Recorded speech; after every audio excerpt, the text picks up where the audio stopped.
नंदिनी अपने पति मयंक और सास सुनीता को आवाज लगाकर बुलाती है। माँ जी, मयंक, कहाँ हो आप लोग? जल्दी आओ, ये देखो क्या हो गया। अरे जल्दी आओ। नंदिनी के बुलाने से मयंक और सुनीता दोनों वहाँ आते हैं। क्या हुआ नंदिनी, तुम ठीक तो हो ना? और तुम चिल्ला क्यों रही थी? कौन सा भूत देख लिया तूने बहू, जो इतना चिल्ला रही है? क्या हुआ बता तो। अरे माँ जी, हमारी ये वाली भी नौकरानी भाग गई। साफ मना कर दिया और भाग गई। मैं उसे रोकती रही, लेकिन उसने बोला कि आप अपने पैसे अपने पास रखो, मुझे नहीं करना यहाँ काम। इतना बोलकर सीधा भाग गई। क्या ये भी भाग गई? अरे जब काम करना ही नहीं होता तो पहले ही मना कर दे। पहले काम पकड़ते हैं, फिर आते हैं, फिर पता नहीं क्यों भाग जाते हैं। और भागते भी ऐसे हैं जैसे कि हम उन्हें मार पीट रहे हो। मयंक, तुम्हें तो पता है ना, मेरे शरीर में वैसे भी कितना ज्यादा दर्द रहता है। ऊपर से हमारा इतना बड़ा घर है। मुझे तो यही समझ नहीं आ रहा कि अब मैं अकेले सब कैसे संभालूंगी। मयंक यार, तुम ही कुछ करो ना। हमारे घर में नौकरानी क्यों टिक नहीं रही है? बिना किसी की मदद से मैं कैसे काम करूंगी सारा? बहू, इसमें रोने वाली क्या बात है? अरे हम 3 ही लोग तो घर में हैं, और मैंने तो 20-20 लोगों की सेवा पानी करी है, और मेरे मुंह से उफ तक नहीं निकली। और तू है कि तेरी इसमें ही सांस फूलने लगी। माँ, नंदिनी काम करने से मना नहीं कर रही है। नंदिनी बस इतना कह रही है कि उसकी तबीयत ठीक नहीं है, शरीर के अंदर दर्द रहता है। और आपको तो पता है ना हमारा घर कितना बड़ा है। हर दिन घर की साफ सफाई करना इसकी बस की बात नहीं है माँ। ये अकेले नहीं कर पाती इतना कुछ। लेकिन अब तो नौकरानी भाग गई ना, अब क्या तू बहू के लिए दूसरी नौकरानी लेकर आएगा? अरे मैं तो बोलती हूँ, बहू को सारे काम खुद करने की आदत डालनी चाहिए। कब तक वो किसी और पर निर्भर रहेगी? और बहू को भी दिख ही रहा है कि कोई भी नौकरानी हमारे घर हफ्ते से ज्यादा नहीं टिकती। मयंक, तुम कहीं से भी अब एक नौकरानी लाओ जो हमारे घर में रहने के लिए टिक जाए और कहीं भागे ना। मैं तो यार बहुत थक गई हूँ, मुझसे नहीं हो पाएगा अकेले सब कुछ। तुम तो समझो ना यार प्लीज। माँ, नंदिनी सही कह रही है, और हमारे लिए नंदिनी की सेहत से ज्यादा जरूरी कुछ भी नहीं है। नंदिनी तुम चिंता मत करो, मैं देखता हूँ कोई दूसरी नौकरानी मिलेगी ना तो लेकर आता हूँ, जो हमारा घर संभाल लेगी। जब तक तुमसे जितना काम हो घर का तुम वो कर लो। उनके घर से बार बार नौकरानी भाग जाया करती। ऐसा कई बार हो चुका था। लेकिन कुछ दिनों के बाद मयंक अपने साथ गंगू नाम की एक नौकरानी को लेकर आता है। नंदिनी काफी खुश थी। सुनीता चुप खड़ी थी। मयंक कुछ कागज दिखाते हुए बोलता है, गंगू, ये कॉन्ट्रैक्ट है, तुम इस पे साइन कर दो। अरे मयंक, ये क्या बोल रहे हो तुम? ये तो हमारे घर पे काम करने आई है ना, और तुम इनसे दस्तखत क्यों ले रहे हो? अरे यार, हमें तो कुछ समझ ही नहीं आ रहा कि तुम आखिर क्या कर रहे हो। ये क्या करना चाहते हो तुम? नंदिनी, ये कॉन्ट्रैक्ट है, इसमें साफ साफ लिखा हुआ है कि गंगू 1 महीने से पहले काम नहीं छोड़ सकती। अगर छोड़ेगी तो जुर्माने के रूप में इसे हमें पैसे देने होंगे। और 1 महीने बाद अगर छोड़ के जाना चाहती है तो 15 दिन पहले हमें नोटिस देना होगा कि मैं काम छोड़ना चाहती हूँ, ताकि हम दूसरा देख सके। गंगू, इस पे साइन कर दो। साहब, लेकिन मैं अनपढ़ गंवार, मुझे तो वैसे भी काम की ज्यादा जरूरत है, और अगर आप मुझे काम दे रहे हैं तो मैं क्यों काम छोड़ूंगी? ये कुछ समझ नहीं आ रहा। इसकी जरूरत नहीं है। हाँ बेटा, इसकी जरूरत नहीं है। तू भी क्या करने लगा? अब तू खुश हो जा, घर में नौकरानी आ गई है। नहीं माँ, गंगू, हम जानते हैं कि तुम अपना काम अच्छे से करोगी और तुम्हें कोई एतराज भी नहीं है। लेकिन कल को तुम्हें कहीं दूसरी जगह अच्छा काम मिल गया, तुम छोड़ के चली गई तो इसलिए मैं चाहता हूँ तुम दस्तखत कर दो।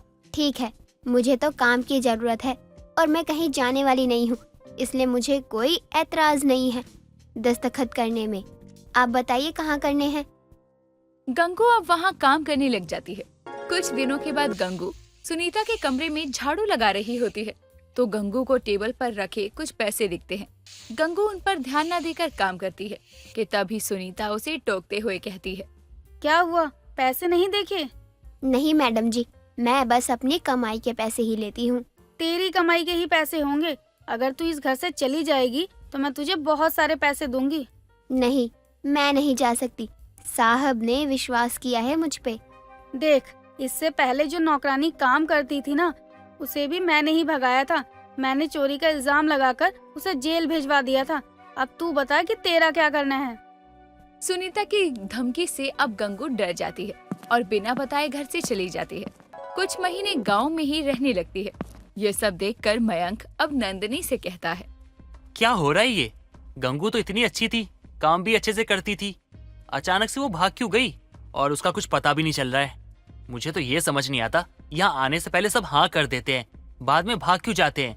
आखिर हो क्या रहा है हमारे साथ? मेरा तो दिमाग खराब हो चुका है।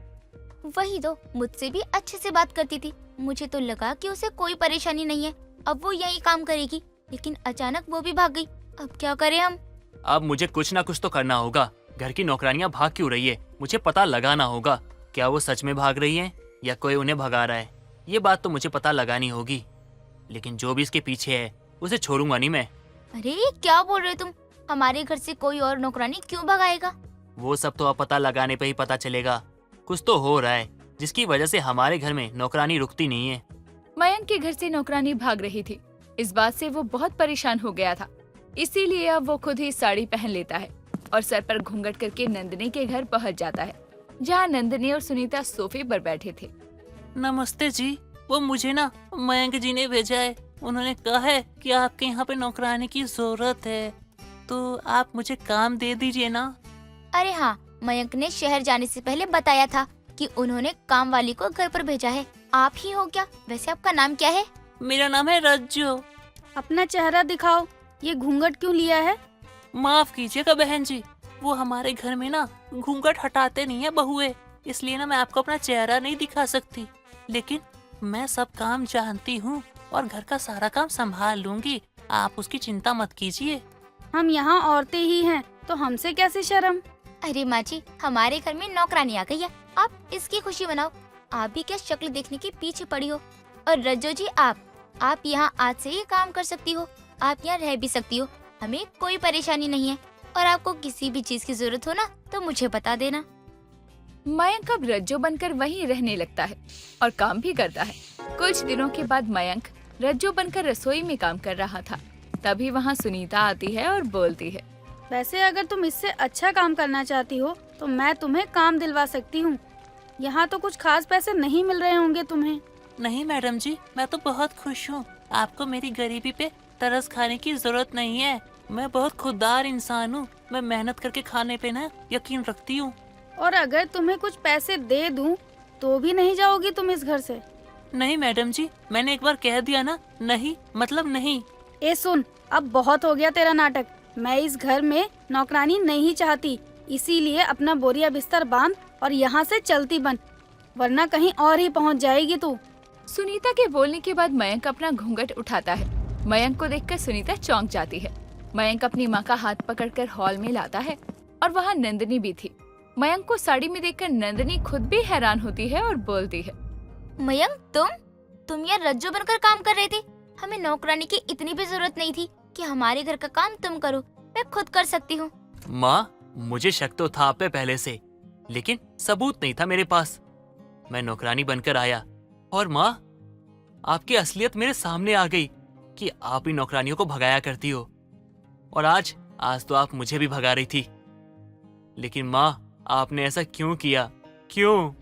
क्योंकि तू मेरा सौतेला बेटा है और नंदिनी मेरी सौतेली बहू।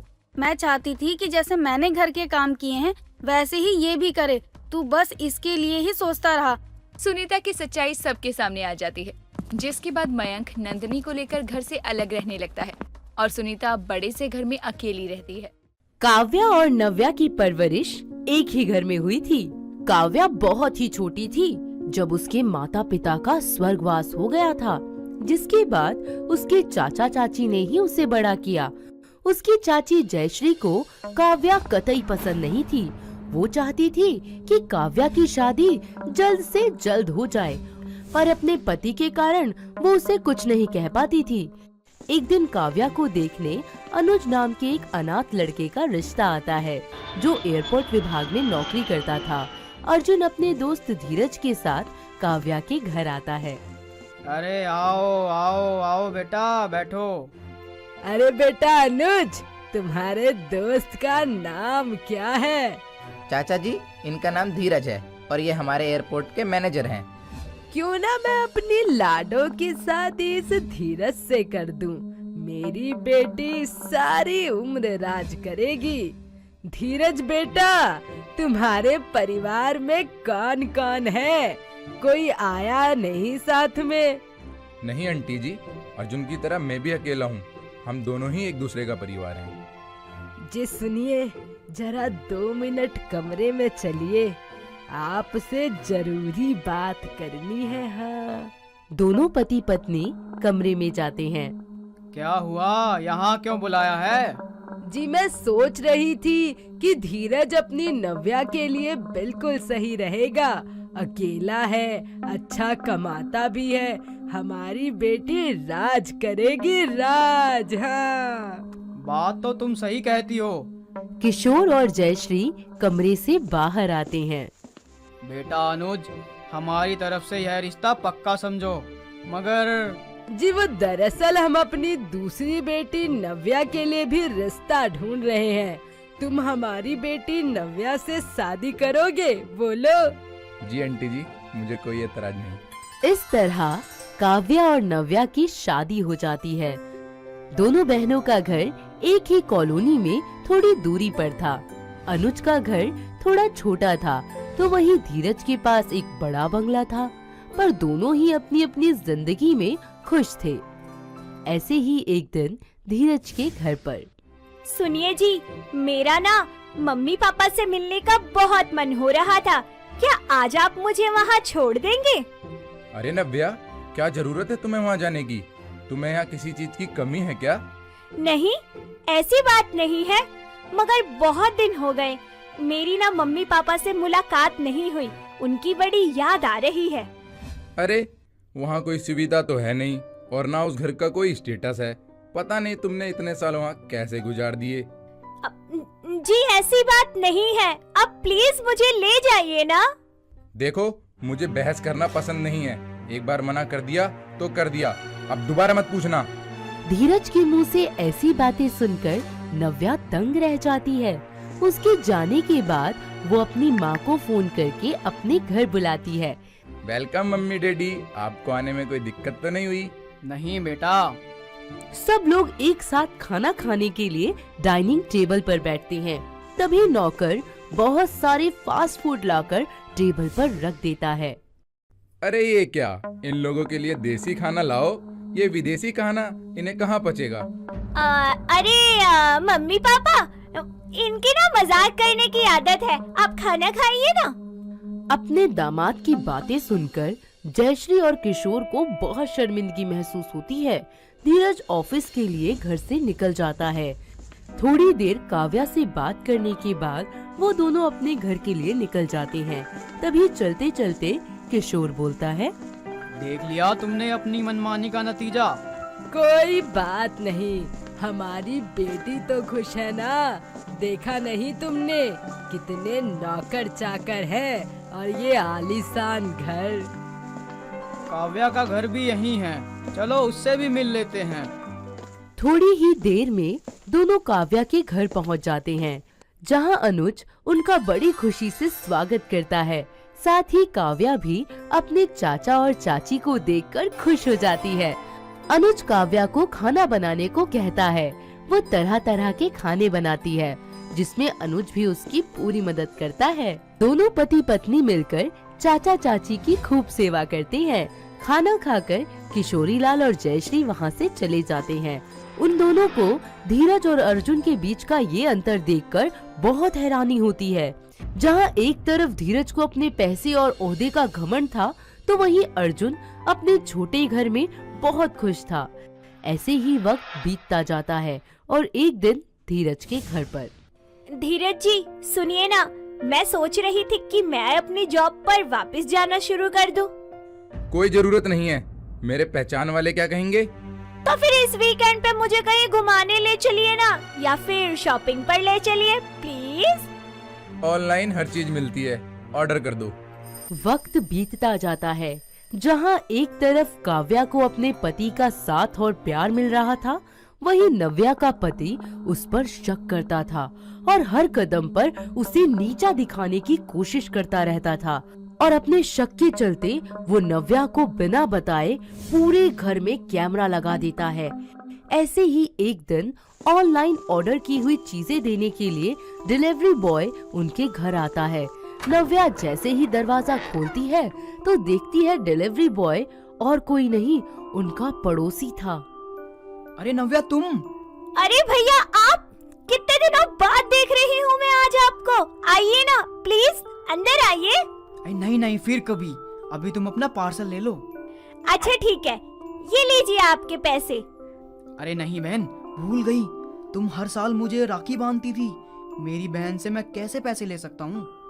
अरे नहीं नहीं भैया, मैं ऐसे नहीं रख सकती ये सब। अरे नहीं बहन, यह मेरी तरफ से छोटा सा उपहार समझकर रख लो। इतना कहकर डिलीवरी बॉय चला जाता है, मगर ऑफिस में बैठकर धीरज कैमरे से सब कुछ देखता है और शाम को अच्छा, तो मेरे ऑफिस जाने के बाद यहाँ आशिकों की लाइन लगती है। जी ये आप क्या कह रहे हैं? दिमाग खराब हो गया है क्या आपका? मैंने कैमरे में सब कुछ देख लिया था कि तुम मेरे जाने के बाद क्या गुल खिलाती हो। देखिए, आपको जरूर कोई गलतफहमी हुई है। पहले मेरी बात तो सुन लीजिए एक बार। धीरज नव्या को कुछ भी कहने नहीं देता और बड़ी बेरहमी के साथ उसे मारता पीटता है। अब उसका शक नव्या पर और ज्यादा बढ़ने लगता है। नव्या सारा दिन डरी सहमी घर के काम में लगी रहती है।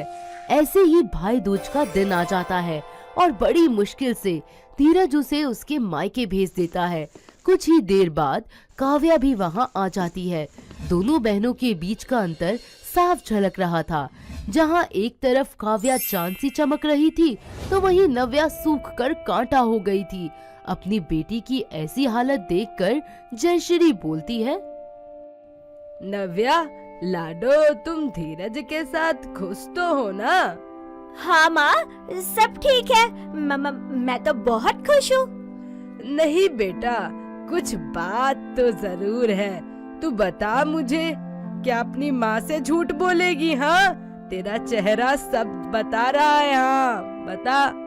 नव्या खुद को रोक नहीं पाती और सारा सच अपने परिवार वालों को बता देती है। सारी बातें सुनकर जयश्री के पैरों तले से जमीन ही सरक जाती है। जो हुआ सो हुआ, पर धीरज को उसकी किए की सजा जरूर मिलेगी। इस तरह नव्या धीरज पर डोमेस्टिक वायलेंस का केस दर्ज करवाकर कोर्ट में मुकदमा दायर करती है।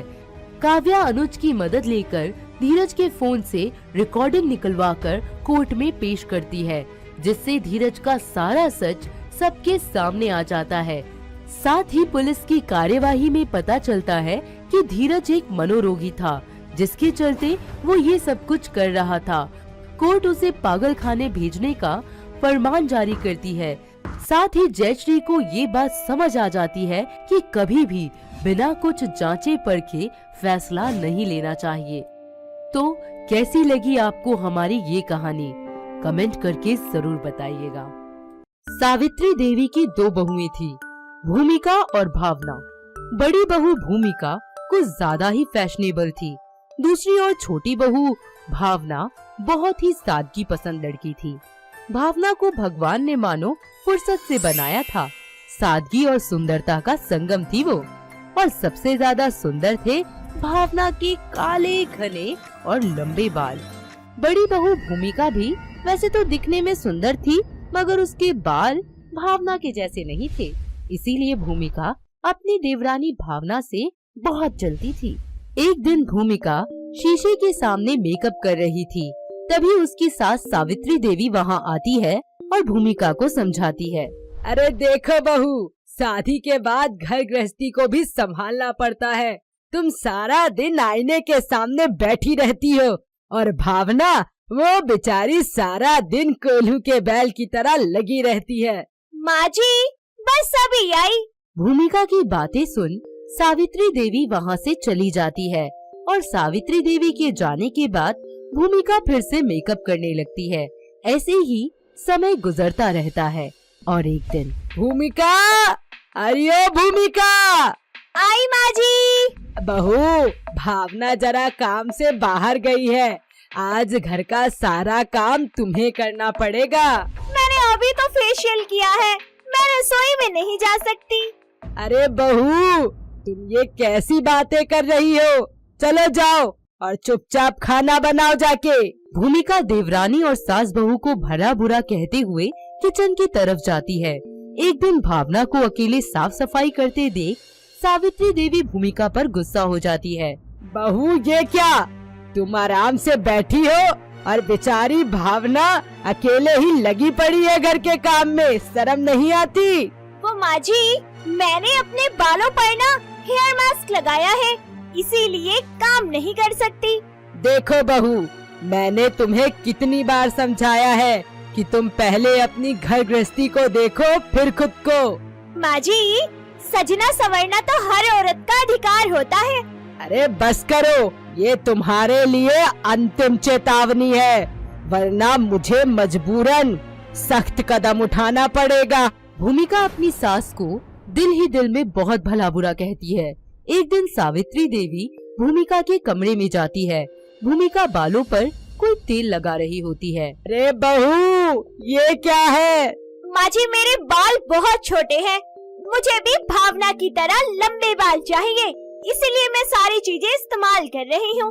मगर बहू, ये सारी चीजें केमिकल वाली होती हैं, तुम्हारे बालों को नुकसान कर सकती है। और हाँ, मैं तो तुम्हें बताना ही भूल गई। चलो, मेहमान आने वाले हैं, मेकअप छोड़ो और भावना की मदद करो घर के काम में। भूमिका अपनी सास की बात को अनसुना करती है और बाजार चली जाती है। सारे मेहमान खाना खाकर चले जाते हैं। कुछ समय के बाद भूमिका हाथों में कुछ सामान को बैग में लेकर घर आती है। आ गई मैडम, कहाँ थी तुम और ये इतना सारा सामान? वो माँ जी, मैं बाजार गई थी। ये हर दिन तुम इन मेकअप के सामान पर जो इतना फिजूल खर्चा कर रही हो, याद रखो अब 1 रुपया नहीं मिलेगा तुम्हें। मगर माँ जी, ये तो थोड़ा सा ही सामान लेकर आई हूँ मैं। अरे मेरा बेटा सारा दिन मेहनत मजदूरी करता है और तुम हो कि पैसे को पानी की तरह बहा रही हो। माँ जी, मगर आपका बेटा मेरा पति भी तो है ना। जरा देखो अपनी देवरानी भावना को, छोटी है मगर तुमसे ज्यादा समझदार है। हाँ हाँ, ये भावना तो ना आपको बहुत प्यारी है, रिश्तेदार है ना आपकी, इसीलिए आप इसे ज्यादा प्यार करती हैं, मुझे नहीं। दीदी, ऐसी बात नहीं है, माँ जी तो तुम्हारे भले के लिए ही कह रही थी। चुप करो तुम, इन सारे झगड़ों की वजह सिर्फ और सिर्फ तुम हो। तुमने कान भरे हैं ना माँ जी के। चुप करो, भावना को कुछ कहने की जरूरत नहीं है। हाँ हाँ, क्यों नहीं, आपको तो एक चापलूसी करने वाली बहू पसंद है ना। भगवान का लाख शुक्र है कि वो तुम्हारी तरह नहीं है। जाओ और जाकर किचन में भावना की मदद करो। भूमिका और भावना दोनों ही रसोई घर में जाती हैं। भावना, तुमने माँ जी के कान भर भर कर अच्छा नहीं किया। देखना, एक दिन मेरे बाल तुम्हारी तरह कितने लंबे और सुंदर हो जाएंगे। एक दिन सावित्री देवी के घर उनकी पड़ोस की कुछ सहेलियां आती हैं। भावना सभी को चाय नाश्ता देती है। सावित्री देवी की सहेलियां भावना की तारीफ करती हैं। सावित्री, तेरी छोटी बहू तो बहुत खूबसूरत है और संस्कारी भी। हाँ, और इसके बाल को तो देखो, क्या कहना, बहुत ही लंबे और घने हैं। ऐसे खूबसूरत बाल मुश्किल से ही होते हैं लड़कियों के। हाँ सावित्री, सच मानो तो पूरी सोसाइटी में तुम्हारी छोटी बहू जैसी किसी की कोई बहू ही नहीं होगी। भूमिका ये सारी बातें सुनकर बहुत ही जल भुन जाती है। इस भावना की बच्ची ने ना मेरे नाक में दम कर दिया है। मीरा तो कोई नाम ही नहीं ले रहा, कुछ तो करना पड़ेगा इसका। एक दिन वो एक महंगे कॉस्मेटिक स्टोर पर जाती है। भैया सुनिए, मुझे कोई ऐसा तेल या शैम्पू दीजिए जिससे मेरे बाल घने और लंबे हो जाएं। ये लीजिए बहन जी, ये मास्क, ऑयल और शैम्पू है। ठीक है भैया, इससे मेरे बाल घने और लंबे तो हो जाएंगे ना। बहन जी, मास्क के बॉक्स में अलग अलग चीजें हैं, जरा ध्यान से मिक्स करना। अरे वो सब मैं देख लूंगी, ठीक है। भूमिका घर आकर सारा सामान निकालती है और मास्क को मिक्स करती है। तभी वहाँ भावना आ जाती है। अरे दीदी, आप ये क्या कर रही हैं? अंधी है क्या, तुझे नजर नहीं आ रहा? ये मैं अपने बालों में लगाऊंगी। दीदी, ये सारे केमिकल्स आपके बालों के लिए बहुत हानिकारक है, इन्हें जैसा है वैसे ही रहने दो। हाँ हाँ, तुझे तो जलन हो गई होगी कि मेरे बाल तेरी तरह सुंदर ना हो जाए कहीं। नहीं नहीं दीदी, ऐसी कोई बात नहीं है। जा इधर से और काम कर अपना जाके। भावना उदास होकर वहाँ से चली जाती है। भूमिका सारी चीजों को अपने सर पर लगा लेती है। तभी अचानक भूमिका के सर से सारे बाल निकलने लगते हैं। वो चिल्लाने लगती है। भावना और सावित्री देवी फौरन ही भूमिका के पास आते हैं। भावना जल्दी से सारी चीजें भूमिका के सर से साफ करती है, मगर भूमिका के सर पर एक भी बाल नहीं रहता और वो गंजी हो जाती है। भावना फोन लगाकर दुकानदार को घर बुलाती है। दुकानदार सारी बात सुनने के बाद सभी चीजों को देखता है। अरे बहन जी, ये आपने क्या किया? आपने गलत सामग्री को मिक्स कर लिया। हाय हाय, अब क्या होगा? मैं बाहर कैसे जाऊंगी? क्या मुंह दिखाऊंगी सबको? बहन जी, मैंने आपको पहले ही कहा था कि चीजों को देखकर मिक्स करना। अब तुम्हारे बाल कभी वापस नहीं आएंगे। दुकानदार वहाँ से चला जाता है। ये सुनकर भूमिका रोने लगती है। सावित्री देवी और भावना दोनों भूमिका को दिलासा देते हैं। अरे बहू, घबराओ नहीं, मेरे पास बहुत सारे घरेलू नुस्खे हैं जिससे तुम्हारे ये बाल वापस आ जाएंगे। हाँ, और दीदी, ये बहुत ही सुंदर और लंबे हो जाएंगे। हाँ, मुझे माफ कर दो, मैंने आप दोनों के साथ बहुत गलत बर्ताव किया और तुम मेरी मदद करने के लिए तैयार हो। कोई बात नहीं बहू, घर परिवार में ऐसी छोटी मोटी बातें होती ही रहती हैं। हाँ, सावित्री देवी के घरेलू नुस्खे बहुत ही जल्द भूमिका के बाल लंबे और घने कर देती हैं और वो मिलजुल कर अपनी सास और देवरानी के साथ रहने लगती है। दोस्तों, अगर आपको ये कहानी पसंद आई तो इसे लाइक करें, शेयर करें और कमेंट करके बताएं कि कहानी में आपको सबसे अच्छा क्या लगा।